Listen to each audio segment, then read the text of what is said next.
A partir de agora, a Universitária FM apresenta Jornal da Educação.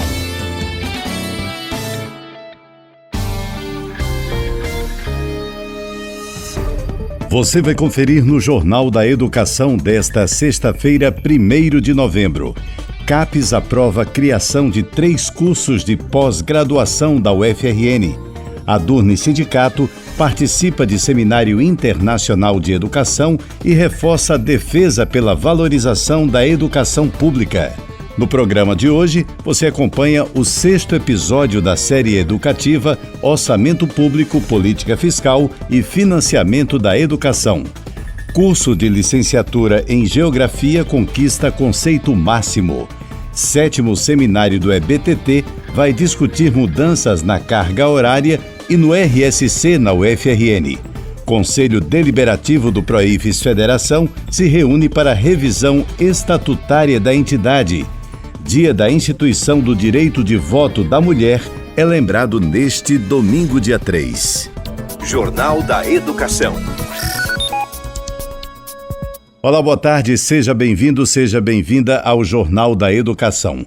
Eu sou Edinaldo Martins e esse é o seu espaço de diálogo sobre questões postas pelo cotidiano do ensino. Esse programa é produzido pelo Adurne Sindicato. A Universidade Federal do Rio Grande do Norte obteve aprovação da Coordenação de Aperfeiçoamento de Pessoal de Nível Superior, CAPES, para iniciar 3 novos cursos de pós-graduação.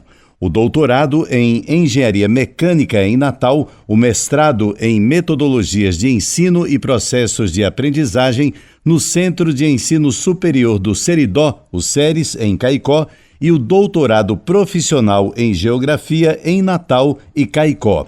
A criação desses cursos marca um avanço significativo para a instituição, ampliando a oferta de cursos avançados nas áreas de engenharia, metodologias de ensino e geografia.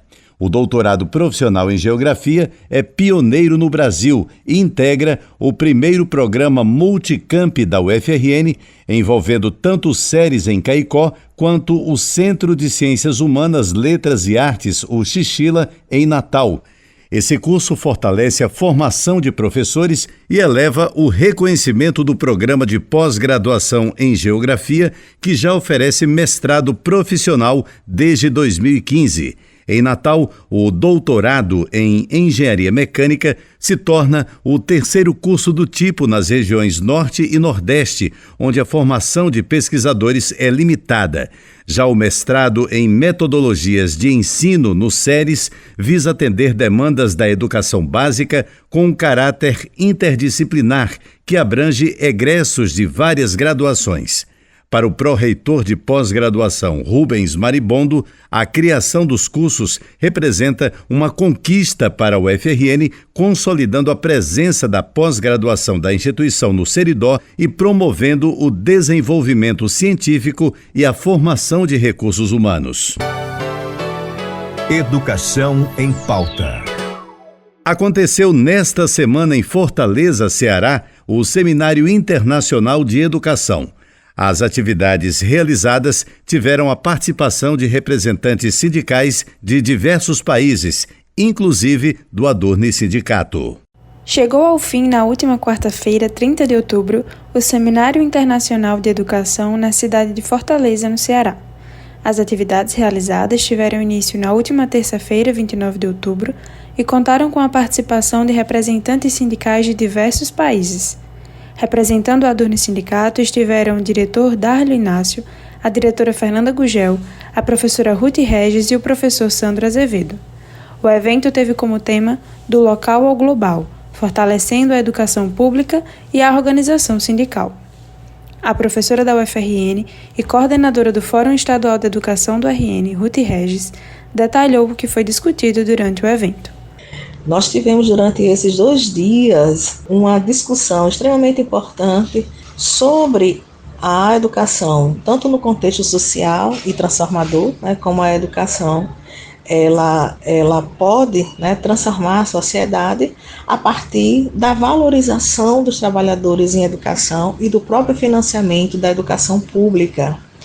Então, nós tivemos painéis, mesas, né, que discutiram, na realidade, a importância, né, e o chamado urgente para que os profissionais de educação sejam bem remunerados, sejam valorizados na sua carreira, respeitados na sua carreira e nas condições de trabalho. E desse seminário também sairá uma carta, né, a Carta de Fortaleza, que vai justamente trazer pontos extremamente importantes de valorização dos profissionais da educação, quer seja da educação básica ou quer seja da educação superior. A docente explicou que foi estabelecido como meta do Plano Nacional de Educação 10% do PIB para o financiamento da educação até o final do PNE, prorrogado até o fim de 2025. Mas que dessa porcentagem foi atingido somente 5,4% do PIB do Brasil.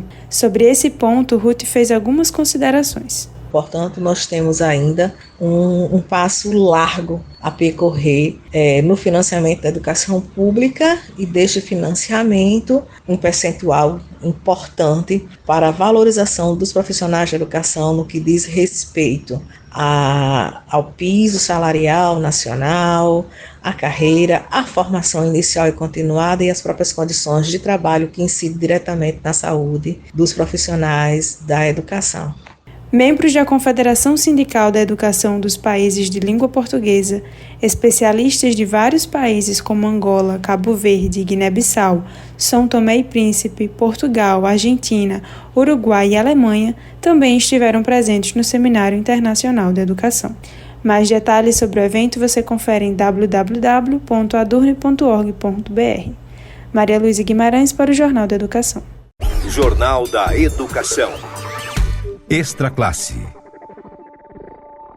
O Jornal da Educação apresenta hoje o 6º episódio da série educativa Orçamento Público, Política Fiscal e Financiamento da Educação. A série é apresentada pelo professor do Departamento de Economia da UFRN, Thales Penha, e produzida pelo Adurne Sindicato. Ouça agora o 6º episódio. Prezados ouvintes, no episódio passado nós discutimos sobre o processo orçamentário brasileiro como está disposto na Constituição 88, os 3 grandes instrumentos que levam ao planejamento de médio prazo, como capacidade de organização das demandas sociais ante as capacidades de receita que o nosso Estado tem. Esses instrumentos são o PPA, a LDO e a Lei Orçamentária Anual. E por que nós não conseguimos isso até hoje?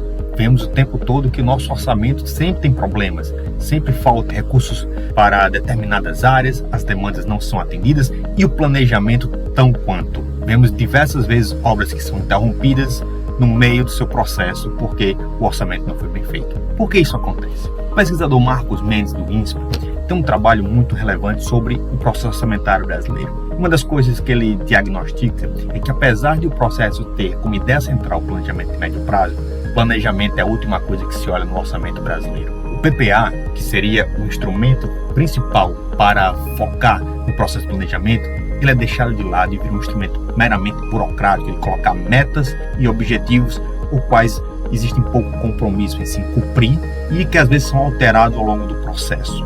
Isso porque o que importa mesmo no processo político brasileiro é o orçamento, que é onde estão os recursos. Quem vai se incorporar dos recursos? Que áreas, que setores, que funções? Os processos de lobby que acontecem dentro do Congresso acabam fazendo com que os deputados e senadores tenham uma pressão muito grande sobre o orçamento e como é que a lei do orçamento final ficará.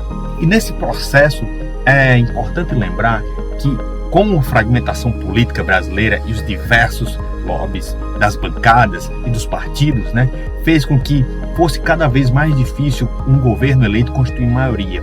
E o processo de, como os ingleses chamam de long rolling, de barganha política, acabou se dando dentro do processo orçamentário brasileiro. Isso é tanto que o Marcos Mendes, o autor que eu citei há pouco, ele fala que no Brasil existe uma trindade impossível dentro do orçamento brasileiro. Essa trindade seria que não é possível atender ao mesmo tempo orçamento equilibrado, políticas públicas eficientes e apoio político. Ele fala que dessas 3, uma tem que ser sempre rifada. Então, para ter apoio político e um orçamento equilibrado, para que o desequilíbrio no orçamento não afete a economia com inflação ou mesmo gere impopularidade sobre o governo, que leva processos de queda do governo, os governos sempre têm escolhido entre apoio político e orçamento equilibrado, colocando a chão a nossa eficiência das políticas públicas.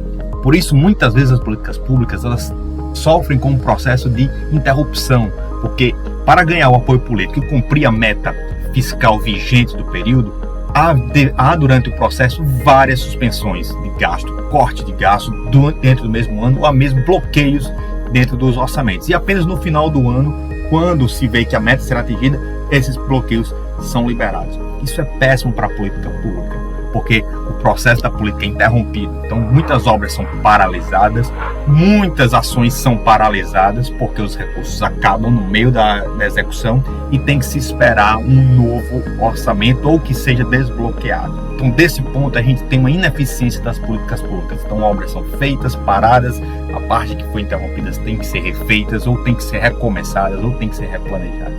Isso leva à ineficiência da política pública. Então, do ponto de vista do processo orçamentário, essa sanha pelos recursos do orçamento no processo político tem levado à ineficiência. E é fundamental que a gente comece a pensar de que maneira a gente pode criar instrumentos, leis ou comportamentos para que o processo orçamentário de fato seja pensado e planejado e executado de maneira sustentável e estruturada. Até o próximo episódio. Voltaremos entendendo um pouco mais sobre o processo orçamentário e suas consequências sobre a dívida e o déficit público. Até mais. E a partir da próxima sexta-feira, 8 de novembro, aqui no Jornal da Educação, iniciaremos uma série especial em alusão ao Novembro Negro. Os episódios serão dedicados a reflexões e discussões sobre as questões raciais na educação e sociedade brasileira. Acompanhe nossas edições ao longo de novembro e participe do debate sobre a igualdade racial. Depois do intervalo, curso de licenciatura em Geografia conquista conceito máximo. 7º seminário do EBTT vai discutir mudanças na carga horária e no RSC na UFRN. E ainda, Conselho Deliberativo do Proifes Federação se reúne para revisão estatutária da entidade. Dia da Instituição do Direito de Voto da Mulher é lembrado neste domingo, dia 3. Não saia daí, a gente volta com os detalhes em instantes. Estamos apresentando Jornal da Educação.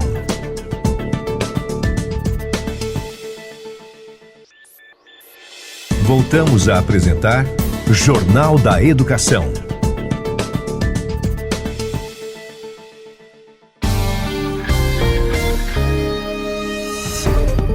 Estamos de volta e logo no comecinho desse segundo bloco do programa, eu tenho um convite a fazer para você que é professor e professora da UFRN. Você já conhece os benefícios de ser um docente sindicalizado? Pois bem, o Adurni Sindicato, que historicamente vem fortalecendo a luta em defesa dos seus direitos, lhe proporciona ainda uma série de benefícios. Além de disponibilizar uma assessoria jurídica exclusiva, o Adurni Sindicato conta ainda com uma gama de empresas conveniadas que oferecem descontos que podem chegar a até 30% nos mais variados serviços, como plano de saúde, escolas, academias, seguros e muito mais. Acesse www.adurni.org.br e confira todas as informações. Jornal da Educação. O curso de licenciatura em Geografia da UFRN recebeu nota máxima 5 após a avaliação do INEP-MEC, realizada de 21 a 23 de outubro, que analisou aspectos didático-pedagógicos, corpo docente e infraestrutura. De acordo com o coordenador do curso, Ogival Bezerra da Nóbrega Júnior, a avaliação destacou o engajamento dos discentes e docentes do departamento com o curso de licenciatura em Geografia. Segundo ele, o principal significado está no reconhecimento externo, no caso do MEC, o que coloca o curso de Geografia, em termos comparativos, entre os melhores cursos do país. Ainda segundo o coordenador Ogival Bezerra, o resultado é consequência de uma ação conjunta entre os que fazem a graduação com o auxílio das instâncias superiores da universidade. A avaliação é fator obrigatório para os cursos das instituições de ensino superior do Brasil para fins de reconhecimento do diploma em todo o território nacional. Agenda da Educação. Com o objetivo de discutir a carga horária do ensino básico, técnico e tecnológico, o EBTT, e seu impacto no ensino, o Adurni Sindicato realizará o 7º seminário do EBTT. A professora Gilca Pimentel, diretora de Assuntos do Ensino Básico, Técnico e Tecnológico do Adurni, faz um apanhado geral do que será o evento. O EBTT na UFRN é composto de várias unidades bem diferenciadas na sua dinâmica, no seu trabalho pedagógico, no atendimento ao aluno. São eles Escola de Música, Escola de Saúde, Escola Agrícola, o Metrópole Digital e o NEI. Então são realidades diferentes. Então pensar uma resolução de carga horária tem que considerar as especificidades das realidades de cada uma das unidades. Nós não podemos pensar uma carga horária para a carreira do EBTT de forma unificada, porque são realidades diferentes, são públicos diferentes. Por exemplo, a educação básica é diferente do ensino médio, do ensino técnico. Então, nós não podemos pensar no mesmo referencial, no mesmo tanto, né, de ensino para a educação básica e para o ensino técnico, né? Então, essas especificidades, elas têm que ser consideradas, né? Então, esse é um ponto importante para a gente estar refletindo. Qual é a carga horária para a escola agrícola? É a mesma para a escola de saúde? É a mesma para o NEI? É a mesma para a escola de música? É a mesma para o Metrópole Digital? Não, não é, né?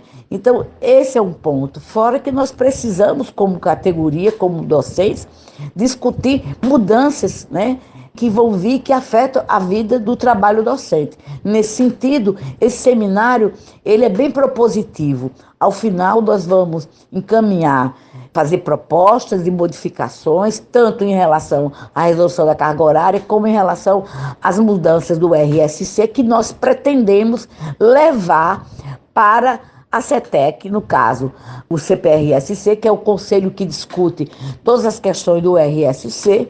Houveram alterações na resolução de 2013 e agora de 2022. Então, isso muda para os novos professores, né? Então, nós precisamos conversar sobre as mudanças do RSC, sobretudo em relação à questão da formação do banco de avaliadores. Hoje é um problema muito grande você compor uma banca de avaliadores para apreciar a concessão do RSC, porque nós não sabemos como o banco é administrado.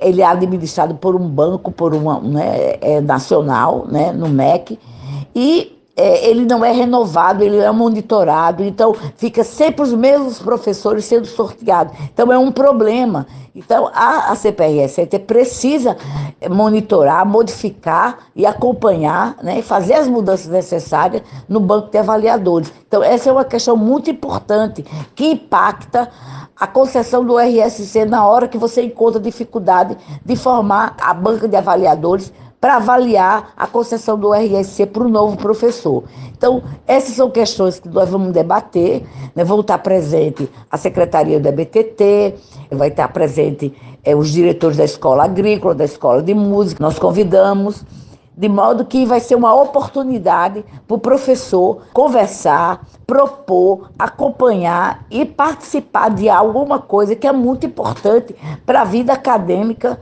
né, dele. Apreciar as questões de carreira que impactam, né, a vida acadêmica. É necessário que a gente possa dizer, né, e propor as alterações necessárias para que sejam apreciadas nos órgãos, né, da universidade, seja local, seja nacional. Desse modo, eu convido a todos os docentes a participarem do evento dia 6, na sala 22 da Escola de Música, das 15 às 18 horas.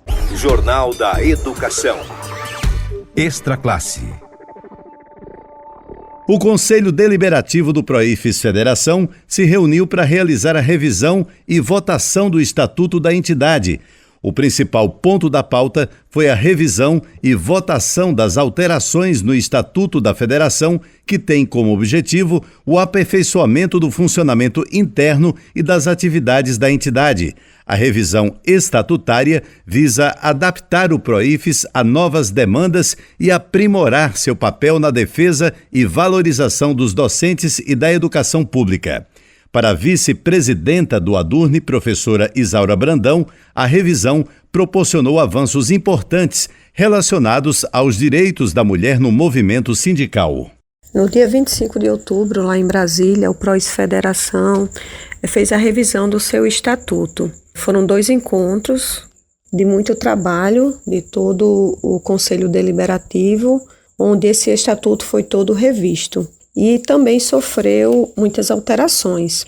Uma das alterações que mais nos chamou a atenção e que garante os avanços dos direitos das mulheres é com relação à participação das mulheres no movimento sindical. Porque a gente sabe que a nossa participação, ela sempre foi invisibilizada. O movimento sindical é historicamente um movimento masculino. Mas, durante todo esse processo, tanto dentro do Adurne quanto no Proifes, há muitos anos a gente vem lutando para que essa condição das mulheres ela seja modificada. E aí, nesse estatuto, o Proifes, como eu falei anteriormente, ele avançou na garantia dos direitos das mulheres, porque nesse estatuto vem a previsão, ele prevê a paridade de gênero na ocupação de todos os cargos da federação, ou seja, a partir desse momento as mulheres podem ocupar, de forma igualitária, todos os cargos da federação. Isaura, mas isso não acontecia antes? Acontecia, era aberto para que as mulheres participassem, mas isso não constava no estatuto. Então, ao constar no estatuto, a gente tem como seguir essa norma e lutar por mais espaço dentro do Proifes Federação. Essa luta por direitos e a valorização, ela é muito importante porque ela passa pela participação efetiva das mulheres dentro do movimento sindical. E aí, essa paridade de gênero na ocupação de todos os cargos mostra o avanço histórico que o Proifes Federação promoveu com essa reforma estatutária ao oficializar esse direito das mulheres. E como ouvimos aí na sonora anterior da professora Isaura Brandão, vice-presidenta do Adurne, a mulher segue lutando por espaços e direitos.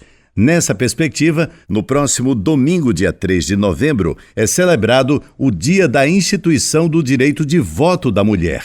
A comemoração representa uma das diversas conquistas históricas que tirou o público feminino da exclusiva obrigação doméstica e a colocou como parte integrante do processo social e político brasileiro. A reportagem é de Rebeca Oliveira. Em 1932, o Brasil deu um importante passo na luta pela igualdade de direitos, ao conceder às mulheres o direito de votar. Essa conquista foi resultado de intensas mobilizações de mulheres, como Celina Guimarães de Mossoró, primeira brasileira a votar. Esse marco histórico abriu portas, mas o caminho para a representatividade plena na política ainda é longo. Para refletir sobre esse percurso e os desafios atuais, entrevistamos Kênia Maia, professora do Departamento de Comunicação Social da UFRN e pesquisadora de violência política de gênero. Kênia relembra o impacto inicial da conquista do voto feminino. Em 1932, as mulheres brasileiras elas passaram a ter o direito ao voto. Essa conquista foi o resultado de muita luta. Foi o presidente que foi lá e assinou, Foi o resultado de mobilização de muitas mulheres. E foi o primeira de várias outras conquistas. Apesar das vitórias, Kenya enfatiza que apenas o direito ao voto não foi suficiente para garantir presença feminina nas esferas de poder, destacando a criação das cotas eleitorais e o direcionamento de recursos financeiros para as campanhas femininas, embora os resultados ainda sejam limitados. As mulheres ocupam, em média, considerando os municípios, os estados e o plano federal, apenas 18% dos cargos eletivos. Ao discutir os desafios que as mulheres enfrentam no ambiente político, Kenya aponta o peso de uma sociedade ainda patriarcal e misógina que cria barreiras invisíveis e visíveis contra a presença feminina em cargos eletivos. O resultado de uma sociedade ainda patriarcal, misógina, machista, e não aceita, que tem muita dificuldade de ver mulheres em espaços de poder. Você pode... Para ter um exemplo do que seja isso, basta ver os xingamentos em que as mulheres, tanto candidatas quanto eleitas, recebem, os tipos de violência. Segundo a professora, países vizinhos como México e Bolívia adotam leis que garantem a paridade de gênero, algo que o Brasil ainda não implementou. Para ela, o país deve seguir o exemplo de outras nações latino-americanas que já discutem a paridade. Cotas foi o primeiro passo. As cotas a partir lá do final dos anos 90. Mas os outros países, eles estão já discutindo paridade, equidade. A lei garanta a presença nas listas eleitorais de 50% de mulheres e a eleição de 50% de mulheres. Além disso, ela ressalta a importância de combater a violência política de gênero como elemento crucial para uma representatividade mais justa. No ambiente político, o machismo se manifesta de diversas formas, como explica Kenya. O machismo, a misoginia está presente em todas as relações humanas, na nossa sociedade. Lógico que no ambiente político também estará, só que ele é ainda mais acirrado, o machismo, a misoginia, porque está em disputa ao poder. Se manifesta na política de forma, às vezes, muito sutil, dizendo quando uma deputada, uma vereadora, uma senadora eleita, ela vai dar uma entrevista e vão perguntar para ela quais vão ser as suas pautas. Ou, como se a mulher estivesse confinada a certas pautas. Ou quando ela foi eleita e está ali já na Câmara de Vereadores, nas Assembleias, na Câmara de Deputados, no Senado, ela é confinada, ela é a ela atribuída algumas comissões, como de Direitos Humanos, a de Educação, porque esses são assuntos de mulher. Mas não, a mulher ela deveria estar em todas as comissões, devia estar discutindo orçamento. Então, essa é uma maneira desse machismo se manifestar, afastando a mulher das disputas, das presidências das câmaras legislativas. Apesar das dificuldades, a presença feminina nas câmaras legislativas tem gerado impactos positivos, especialmente em pautas que tratam dos direitos das mulheres e da igualdade de gênero. Como exemplo, a criação da Lei da Igualdade Menstrual, a distribuição de absolventes e a criação de Procuradoria das Mulheres em casas legislativas refletem essa mudança. Porém, a questão racial ainda é uma barreira. Se hoje nos espaços de poder no Brasil nós temos poucas mulheres, se a gente for pensar a partir de outros marcadores, como raça, como etnia, a gente percebe que esses espaços são ainda mais excludentes. Por fim, a professora do Departamento de Comunicação Social, Kenya Maia, defende que as cotas devem também refletir a diversidade da população brasileira. A gente tem que fazer com que a sociedade, os nossos legisladores entendam que é preciso garantir a presença que nos representa seja representativo da sociedade brasileira. Hoje não é. Hoje, nos espaços de poder, nós temos ainda, ele é dominado por homens e brancos. Isso não é a nossa população. Nós precisamos ainda ampliar esse espaço dos negros, das negras, dos indígenas, das indígenas. importantes. O avanço da representatividade feminina na política é um processo contínuo e desafiador, mas a luta iniciada por mulheres como Celina Guimarães segue inspirando. Somente por meio de políticas mais abrangentes e do engajamento de toda a sociedade será possível alcançar um cenário político verdadeiramente igualitário e representativo. Rebeca Oliveira, para o Jornal da Educação. O Jornal da Educação está chegando ao fim, mas antes vamos reforçar aqui a mensagem a todos os professores e professoras da UFRN. Você já conhece os benefícios de ser um docente sindicalizado? Pois é, o Adurni Sindicato historicamente vem fortalecendo a luta em defesa dos seus direitos e ainda lhe proporciona uma série de benefícios. Além de disponibilizar uma assessoria jurídica exclusiva, o Adurni Sindicato conta ainda com uma gama de empresas conveniadas que oferecem descontos que podem chegar a até 30% nos mais variados serviços, como plano de saúde, escolas, academias, seguros e muito mais. Acesse o www.adurni.org.br e confira todas as informações. O Jornal da Educação, produzido pelo Adurni Sindicato, vai ficando por aqui. Eu sou o Edinaldo Martins. Prometo voltar na próxima sexta-feira, a partir do 12h30, aqui, pela Universitária FM de Natal. Bom final de semana e até sexta. A Universitária FM acabou de apresentar Jornal da Educação.